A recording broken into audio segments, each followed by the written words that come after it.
Jabez's story, though brief in the Bible, is one that reflects deep pain and hardship.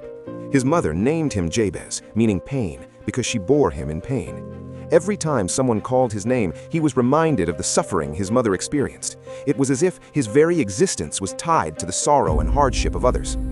For Jabez, that label, pain, was more than just a name. It became a reflection of his life.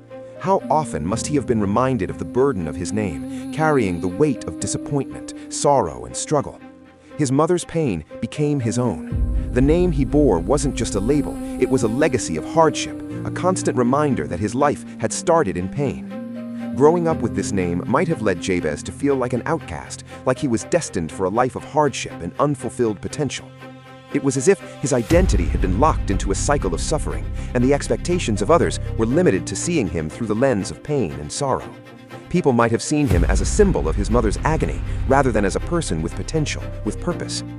Jabez's story is one of deep personal pain, but it's also a reminder of how our past, our circumstances, or the way others view us can shape our present. Yet even in the midst of that pain, Jabez didn't accept the fate that his name seemed to dictate. His pain did not define him. He chose to pray for a breakthrough, for something more than just the sorrow he was born into. But before he sought change, Jabez had to acknowledge the pain. He couldn't run from it, ignore it, or pretend it didn't affect him. His heart carried the weight of what had been given to him at birth. And in his struggle, Jabez's story resonates deeply with anyone who has ever felt trapped by their circumstances, by labels, by pain.